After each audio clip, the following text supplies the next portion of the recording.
Hi, my name's Aurelia, and my parents cut me out of my grandfather's will, not because he didn't love me, not because I vanished or failed or turned my back, but because I didn't play the game they built, the one where legacy is bought, not earned.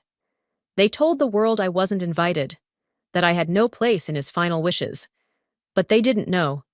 He left me something they couldn't destroy: his voice. So tell me, what would you do if your own family tried to erase you from your story? And what happens when the proof they buried comes back louder than their lies? Charleston hadn't changed much since I left, but the house certainly had. The Langston estate still stood in its brick and ivy grandeur, but it no longer felt like my grandfather's. The moment I stepped out of the cab and saw the manicured hedges cut into geometric submission, the old oak swing gone from the porch, I knew someone had rewritten the place, someone with a white-knuckled grip on image, and I could guess exactly who. The front door was open, of course. It always was, even when it shouldn't have been. Inside, soft piano music floated over the murmur of polite voices. I stepped in, heels tapping on the marble that used to be warm wood, and my presence made exactly 0 ripples. A few heads turned. None lingered. There was a table by the entryway, a row of printed programs. I scanned for my name. It wasn't there. No mention, no photo, no beloved granddaughter. Just Silas on the cover with Grandpa, both in tuxedos, like they were partners in something more than blood. My name wasn't on the seating chart either. A glance from one of the staff told me enough. No place card meant no seat. I stood there for a beat longer than I should have, letting the moment etch itself into memory. Then I slipped into the back row, behind the potted ficus. The memorial began with a soft slideshow, one of those overly sentimental productions set to piano covers of What a Wonderful World. I watched Silas pop up in frame after frame: graduation, yacht club galas, even fishing with Grandpa, which I knew for a fact he hated. Isolde appeared too, perfectly framed, always in soft lighting. There were even photos of extended cousins I hadn't seen in years, but not one of me. I looked around. No one else seemed to notice or care. Maybe it was an oversight, I whispered to myself. Valora found me after the service. She was dressed in navy satin and a matching expression, sorrow tailored for social consumption. "You look tired," she said, as if I were the one hosting the charade. "Thanks," I replied, voice flat. "So do you." Her smile barely twitched. "We weren't sure you'd make it." "Clearly." Orson didn't even make eye contact when he passed, just clasped Silas's shoulder like he was the heir to something earned. I didn't belong there, not in that room, not in that version of the Langston legacy. But then Mara, quiet, dependable Mara, caught my eye from across the room. She gave me a nod. Subtle, barely noticeable. But it anchored me. Later, I caught fragments of conversation as I passed through the kitchen, headed for the side door. A cousin muttering, "Did she even get invited to the will reading?" Another replied, "I thought it was just for the family." I paused by the stairwell. Family. That word felt heavier than it should have. Back in my rental car, I sat staring at the wheel for minutes, maybe more.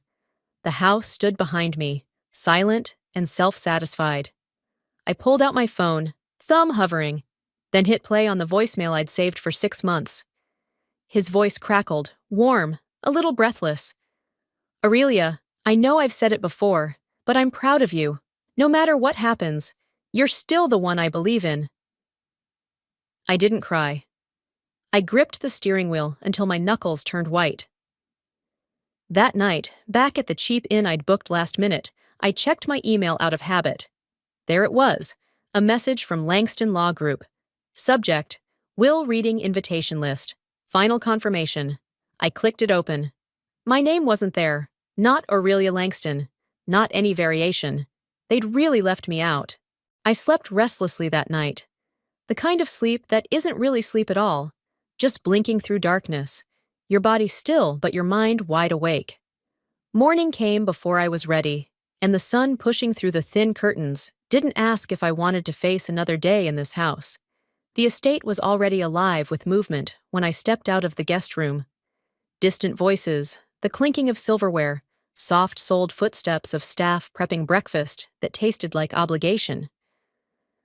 I moved quietly through the hallway, just trying to breathe without bumping into another reminder that I didn't belong. I didn't mean to eavesdrop, but I froze just outside the study when I heard Orson's voice, that carefully measured tone he used in legal depositions. The key is to tighten the public narrative before Friday. We need unanimous optics. Silas laughed. It's already handled. The Langston Foundation website goes live tomorrow. Press release drafted. All I have to do is wear the pin. I peeked through the crack in the doorway and saw him holding it. Grandpa's Langston legacy pin. The same one Walter promised me during our last real conversation. He said it was mine to wear when I was ready to lead. Silas clipped it onto his lapel like he'd earned it. Then Orson said it. Cool, flat, dismissive. She was never built for this. I walked in. They both froze, mid-sentence, but neither moved to apologize. Silas offered a half smirk, and Orson stared at the papers in front of him like I didn't just walk into the room. So, I said, I take it the family meeting's still happening. Must have slipped your minds to include me. Orson glanced up, voice even. We didn't think you'd be interested, Aurelia. You didn't think I'd be worth the seat. He said nothing. I didn't give them the satisfaction of storming out. I left slowly, with my back straight, like someone who knew she still had cards to play. Dinner was more of a performance than a meal. The table was long, the dishes overdecorated, and Valora's smile thin as rice paper. Isolde sat across from me, sipping wine like it was a shield. Silas kept adjusting the pin on his chest. Then Valora produced a small velvet box from her purse. Silas, she said, your grandfather would have wanted you to have this. He opened it and held up Grandpa's antique pocket watch. I recognized the scuffs on the case instantly. He'd let me hold it once, told me the family history behind it, the weight of generations in my palm. He'd said, one day, this'll be yours. You'll know when it's time. I couldn't swallow. My throat dried up. I stared, unmoving. No one looked at me. Not Valora. Not Silas. Not even Isolde, though her eyes flicked in my direction, just once. Later, back in my room, I unpacked slowly. I wasn't even sure why. I wasn't planning on staying long. At the bottom of my bag was a photo curled at the edges. Grandpa and me sitting on the edge of his dock, fishing poles slack in the water, neither of us caring if we caught anything. I remembered what he said the day that picture was taken. Don't let them define you, Aurelia. Not even me. I sat down at the small desk and opened my journal. Title: When You Are the Ghost in Your Own Home. I didn't write anything else, just stared at the page until the lines blurred. Morning came, and with it, Mara. She knocked once, then opened the door without waiting. A small tray balanced on her hand, a cup of tea I hadn't asked for.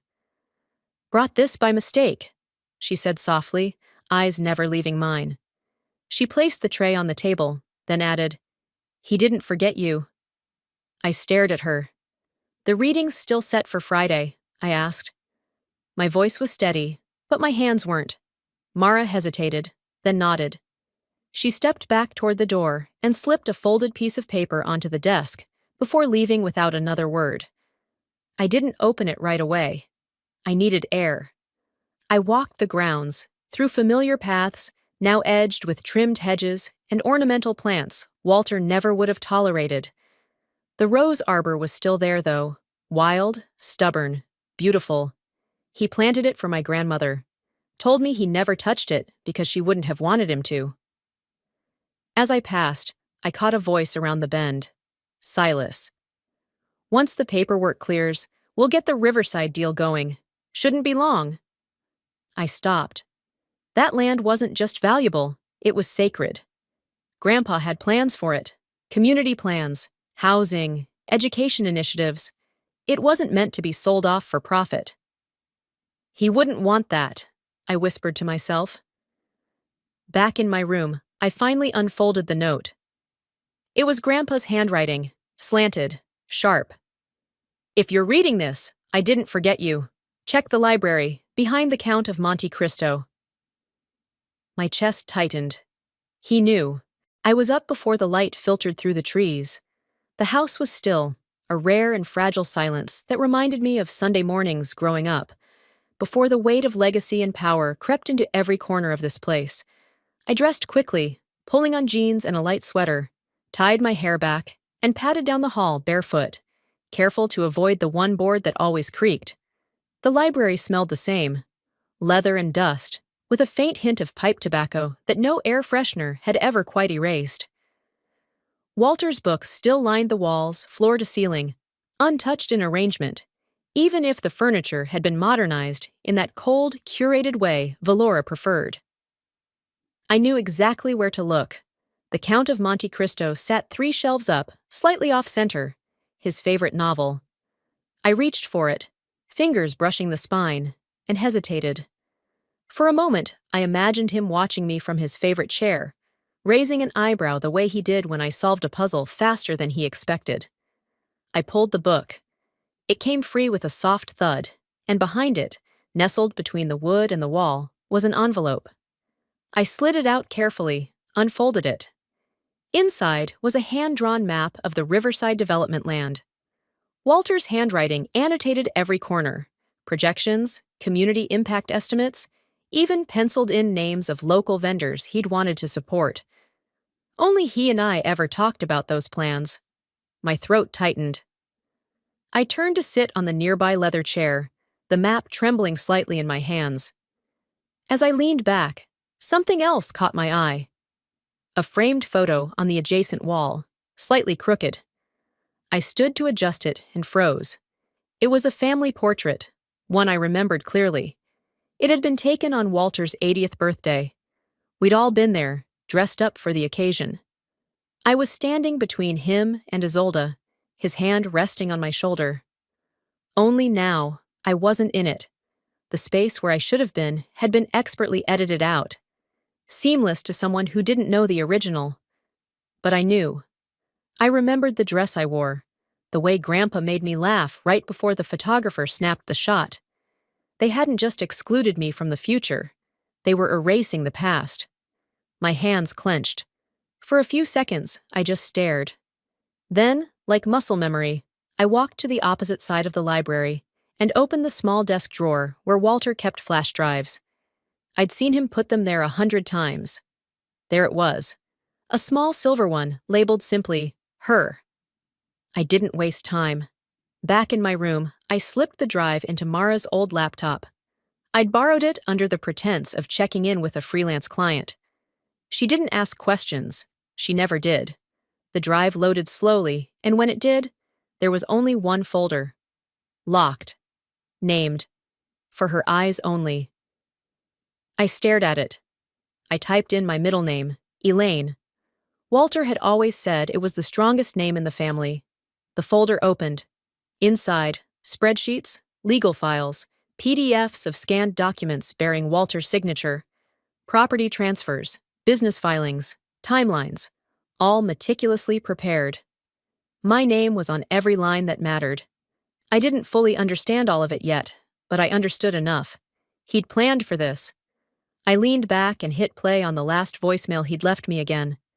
I'd memorized the words, but hearing them over this made them feel new. No matter what happens, you're still the one I believe in. He wasn't dramatic. He never made threats, never raised his voice, but he knew how to move in silence. And now, so would I. I returned to the library just before lunch, acting as though I had forgotten my phone charger. I retraced my steps, returned the book. As I did, something on the underside of the shelf caught my eye. A strip of tape. I peeled it back. Another note, written in trembling pen. If they cut you from the photo, it's because you were always the focus.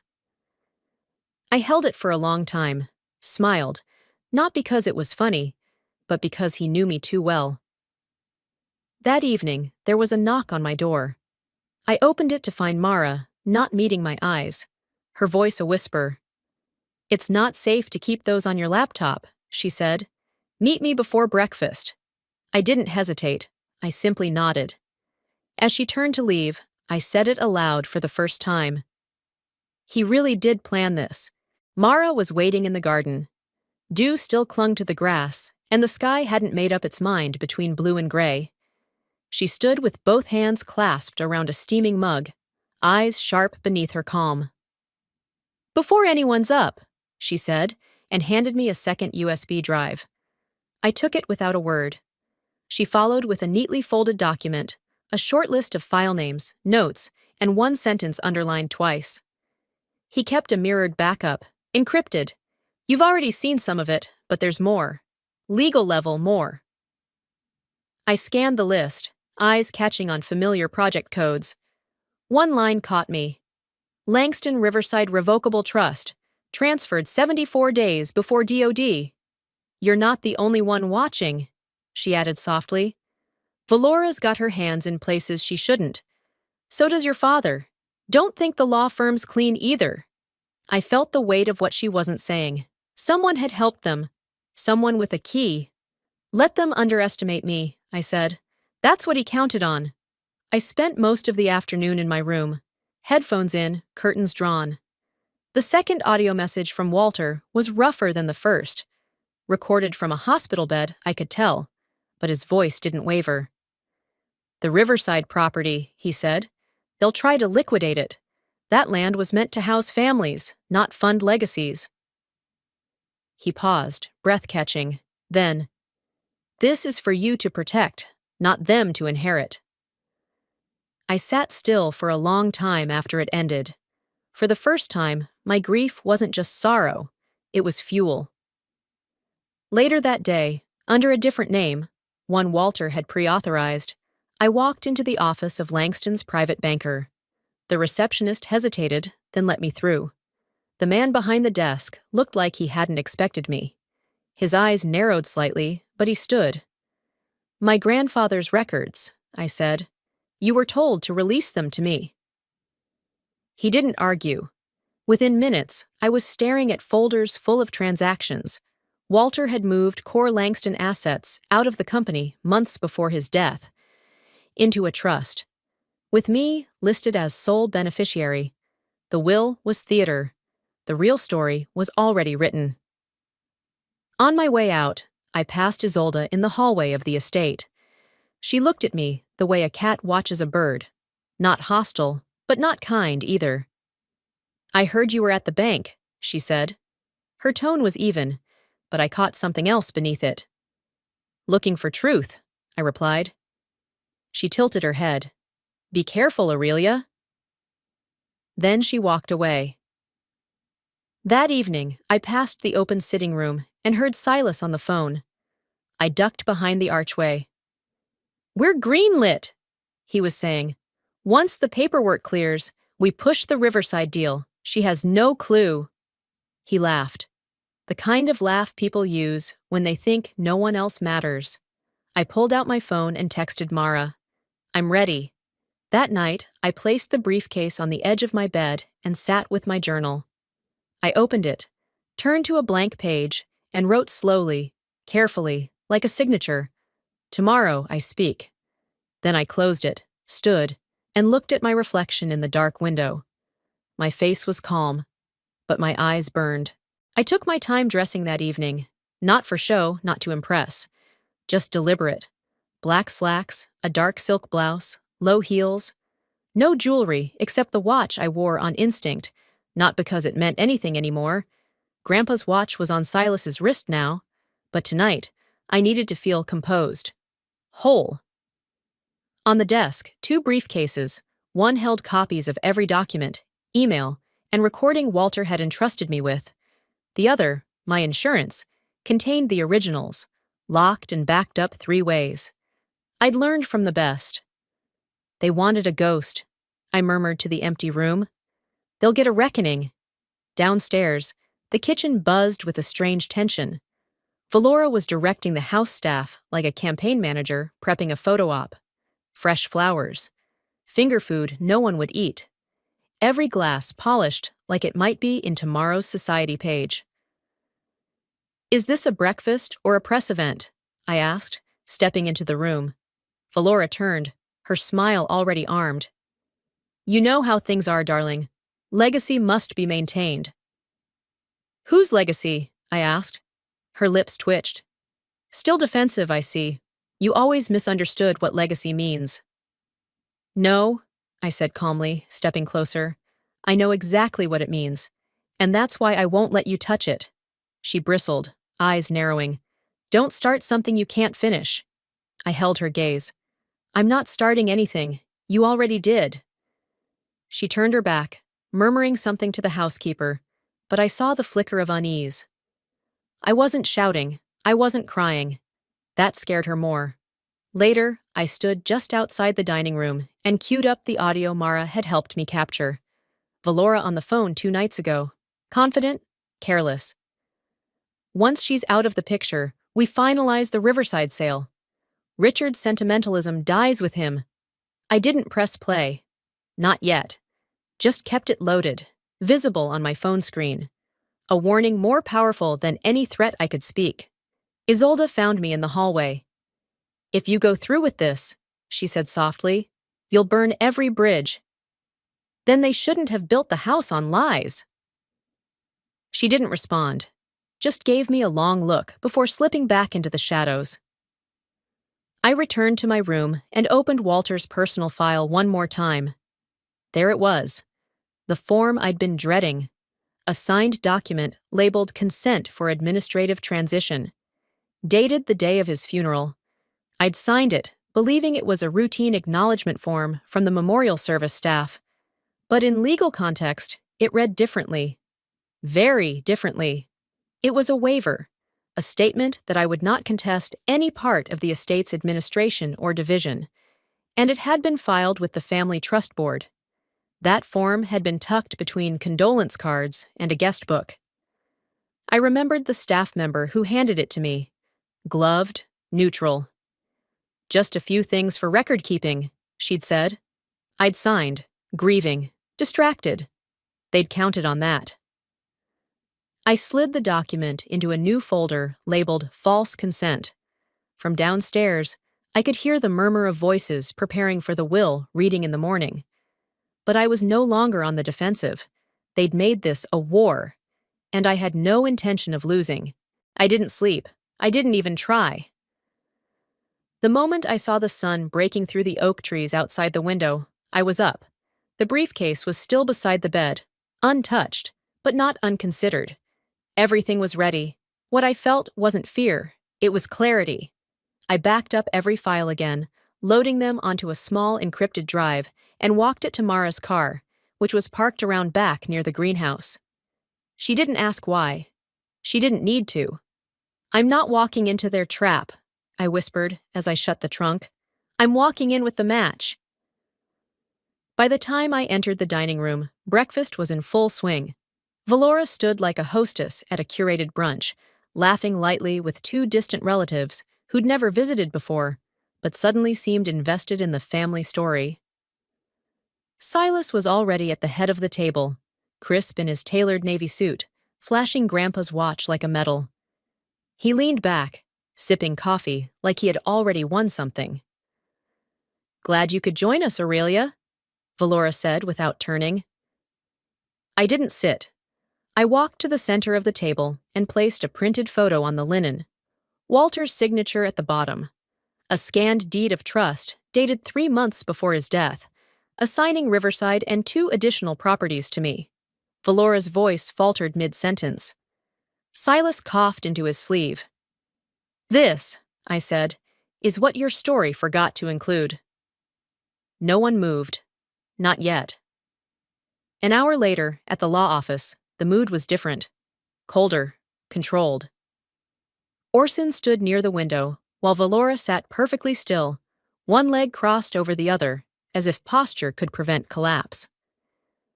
I approached the junior attorney, Holland. She was young, ambitious, and clearly in over her head. I held up my phone and hit play. It was her voice, cracking slightly, as she admitted over a recorded call to not knowing what she was being asked to draft and just following Valora's instructions on the non-contestation forms. The heir left the room. I have time-stamped video logs, email headers, and data backups confirming everything Walter put in place, I said. I can provide them to the state bar if necessary. Holland stood. I need to resign, she muttered, grabbing her coat and fleeing. Valora blinked slowly. This is a misunderstanding, she said, voice velvet over steel. The law won't misunderstand it, I replied. Orson finally spoke. This is going to damage the family name. I turned to him, calm. You sold your pride.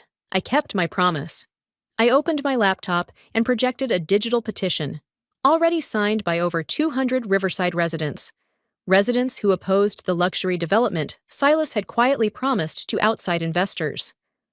We launched this campaign today, I said. The public knows who was supposed to inherit this legacy. Then I displayed the consent form they'd tricked me into signing, the one they buried in funeral paperwork. This, I said, holding it up, is what they used to silence me. Gasps echoed in the room. The lawyer overseeing the reading looked pale.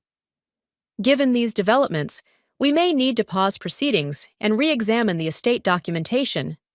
Valora stood, slow and deliberate. You don't know what you've started. I met her eyes. No, Mom. You started it. I'm just making sure it ends. The boardroom at Langston Law Group was too quiet. The kind of quiet that made people pretend to be comfortable, shifting in leather chairs, rustling papers just to fill the air. I stepped in last, briefcase in hand, every eye turning like I'd walked in holding a detonator. Valora was seated dead center, wearing ivory with a brooch I recognized from the estate safe. Orson beside her, jaw tight. Silas leaned back confidently, hands folded like someone awaiting a trophy. I chose the chair directly across from them and placed my briefcase on the table, not touching it again. The executor began reading the will. Formalities. A few charitable bequests. Then, to my wife, Valora Langston, I leave. I let him continue. Silas received a collection of properties, Isolde a few personal items and stock options. I was not mentioned. When he reached the closing statements, I spoke. Calm, clear. Before this reading is considered final, I have something to present. Heads turned, some with curiosity, some with annoyance. I opened the briefcase, withdrew a flash drive, and handed it to the executor. Play this, please. He plugged it in. The screen at the head of the room flickered to life. Walter appeared, gaunt, older than I'd seen him last, but his voice still held steel. If you're watching this and your name isn't Aurelia Langston, you're trespassing on what was meant for her. Gasps. A sharp inhale from Orson. Silas shifted, finally losing his casual posture. Walter continued, stating without ambiguity that Riverside, the downtown holdings, and the Langston archival estate were to go to me, not through the will, but via direct transfer. Documents backed it. Dates, signatures, all captured on video as he explained each step. The room cracked open like a fault line. Valora stood. This video wasn't reviewed through official channels. It's inadmissible. I turned to the executor and opened a second envelope. This was? Inside, a notarized letter. An anonymous family associate, confirmed by legal witnesses, detailed how Valora instructed key staff to suppress Walter's last directives and replace the visible record with an older version. The executor read the letter silently, then nodded. This signature and timestamp align with Mr. Langston's final week of mental clarity. We will need to suspend review. Orson's voice cut through. Video evidence has no legal weight without proper chain of custody. I didn't flinch. The estate paralegal who managed Walter's directives can testify to chain of transfer. She's prepared to sign an affidavit. The room changed shape in an instant. A few board members stood. Some walked to the side of the room, whispering to each other. A cousin leaned back from Valora's side and didn't return. Walter's friend, Mr. Darby, who'd sat through every Langston dinner for 20 years, nodded once toward me. A simple, solemn thing. I stood. Not to gloat, not to gloat. You didn't just try to erase me, I said. You tried to erase the only part of this legacy that wasn't for sale. The executor straightened his tie, finally speaking with certainty. This reading is suspended pending further legal review. You'll all be notified. The room didn't empty as much as it leaked. People moved in clusters, eyes darting, loyalties quietly recalculating. As I gathered my papers, I felt a presence behind me. I turned. Isolde. She didn't say anything right away, just held out a small worn notebook, leather-bound, pages dog-eared. Walter's handwriting peeked from the edge. He wrote about you every week, she said. He was right to choose you. I took the journal, holding her gaze. No apology, but maybe something better. The boardroom emptied slowly, like a ship taking on water, passengers unsure if they should jump or stay seated. Some left without speaking. Others lingered near doorways, watching Valora for cues, but she said nothing. Her silence was colder than anything she could have spoken. The executor gathered his folders. This reading is suspended pending review of all newly submitted materials, he said, formal but tight-lipped. I didn't wait for acknowledgement. I turned to him and Isolde. I'd like to speak with you both, privately. Minutes later, we were in a smaller conference room across the hall. Just the three of us and the hum of a ceiling fan above a too-polished table. I reached for my second briefcase, unclasped it, and pulled out a manila folder with Walter's signature embossed on the flap. This is a notarized transfer of Riverside, the downtown properties, and the estate holdings, I said. Walter moved them into a private trust. All of it, to me. 3 months before he passed. The executor read in silence. Isolde didn't touch her tea. It was never meant to be debated, I added, not raising my voice. This wasn't an inheritance. It was a decision. He looked up. This changes everything. I know. Isolde finally broke her stillness. From her handbag, she pulled out the leather notebook I'd seen her clutch earlier. Her fingers hovered before she let it go. He kept this beside his bed, she said. I never read it, not until yesterday. She flipped to a marked page and handed it to me. Aurelia is the only one who understands this legacy's weight. I thought I was protecting his name, she said softly, but I was just protecting the comfort we'd built around it. She didn't say sorry. She didn't need to. Some things carry more weight in silence. By late afternoon, I was back at the estate. The house felt different. Not colder, emptier maybe, lighter. I walked room to room, not searching, just remembering. The parlor where Grandpa used to nap. The side sunroom Valora had turned into a reading nook for show. The old study that once felt like Command Central and now echoed too clean. Outside, the rose arbor still bloomed wildly. I knelt beneath it and placed Walter's final letter, folded and sealed, into the hollow of the small cedar box we'd buried together years ago. A time capsule, now closed with intent. I didn't come back to win, I said aloud, not knowing who I hoped was listening. I came back to make sure he wasn't buried with lies. The next morning, with Mara's help, I recorded a short statement and released it publicly. This legacy will not be flipped for profit. It will serve the community it helped build. I offered Valora a legal allowance, more than generous, but she would no longer be tied to the company, to the holdings, or to decisions that shaped what Walter spent a lifetime creating.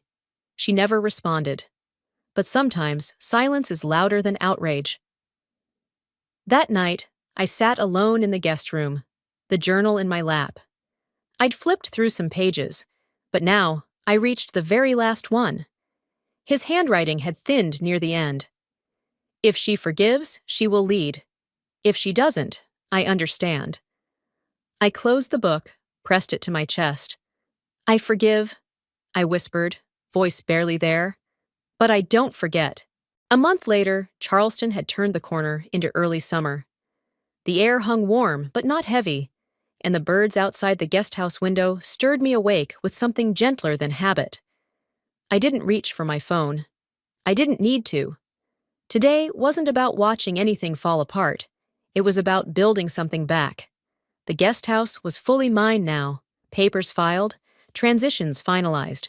I stood by the window, sipping coffee, and reviewed the plans laid out on the table. Blueprints for the Langston Community Center, drawn from Walter's sketches, some hand-drawn in the margins of his journal, others shaped by my additions. I traced one line with my finger and smiled to myself. Legacies aren't built in courtrooms. They're built in how we show up after the dust settles. Later that day, the local paper ran a small column, just a few inches wide, buried between a real estate ad and an announcement for a summer garden tour. Langston matriarch under quiet investigation.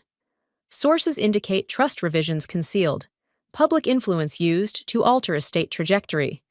No arrests, no handcuffs, but public opinion had shifted. Whispers that used to echo in corners were now spoken aloud over coffee in downtown cafes. Valora stopped showing up at community events. Her name was removed from 3 nonprofit boards. Orson's face vanished from the Langston website, and Silas? No one could quite remember when he stopped calling himself an heir. I didn't feel vindicated, just still, finally still. One afternoon, I met Isolde at the Riverside site. The ground was cleared, but untouched, a blank canvas. She arrived in slacks and sunglasses, her tone neither cold nor warm. "You staying in Charleston?" she asked. I shook my head. "I'll visit, but I'm not here to dwell. I'm here to build." She nodded slowly. Walter would have liked that. And then she left. Not reconciled, but no longer in the way. The next morning, I brought fresh clippers and headed to the rose arbor myself. No gardener, no assistant. Just me. The blooms had started to overgrow, reaching outside the trellis. I trimmed quietly, remembering which vines Walter never touched, because those were hers, meaning my grandmother's. Nestled beneath the base of the arbor was a small bronze plaque I hadn't authorized, but instantly knew who had. Walter Langston Memorial Garden, preserved by family, protected by purpose. I sat down on the bench nearby and placed the journal next to me. I didn't open it. I didn't need to. Some pages aren't meant to be reread. They're meant to be felt.